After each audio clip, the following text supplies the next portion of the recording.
ay hindi mo na tinitingnan ang kapakanan ng mga iba. Tama. Sarili mo na lang ang iniisip mo. Akala mo, maganda yung ginagawa mo, pero bastos ka. Bastos kang tao. Vice ganda, tinalaka ni Juan Ponce Enrile. Akala mo maganda ang ginagawa mo. Bastos ka, bastos kang tao.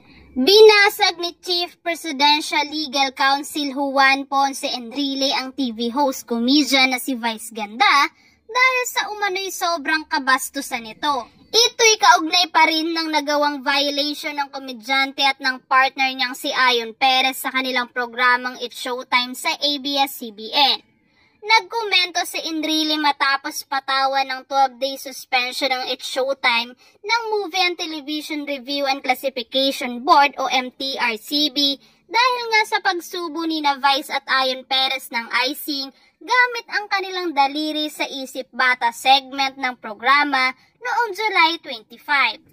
Paglalarawan ng abogado ni Pangulong Bongbong Marcos Jr. sa lasyos ang ginawa ni Vice sa nasabing segment at ang malala pa ay may kasama sila ni Ayon na mga bata na napanood on national TV.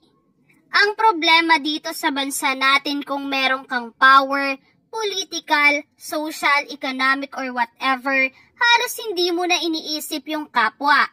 Ang pahayag ni Enrile sa programa niya sa SMNI News last Saturday.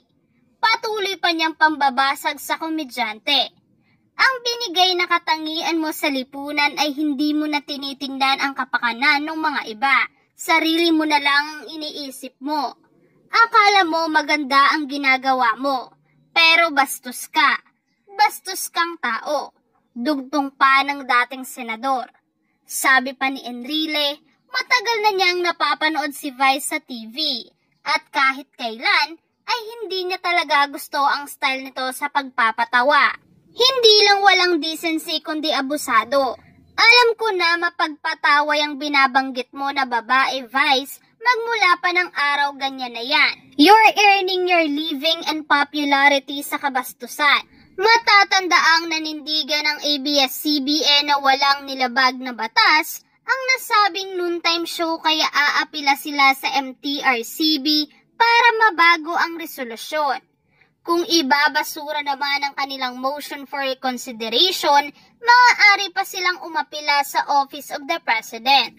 Komento naman ng netizen, maganda niyan pare-parehas may mali para patas na lang. Sobra din naman ang ginawa ng dalawa, di naman kiss yun. Parang anuhan na din yun kahit biro lang. Kahit mag-asawa pa sila. Yung isa, sabihin na nating malaswa din ang pagkain ng icing. Meaning, parehas lang malaswa. Di patas na.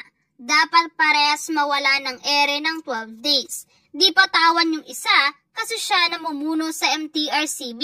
Yun lang ang hindi patas.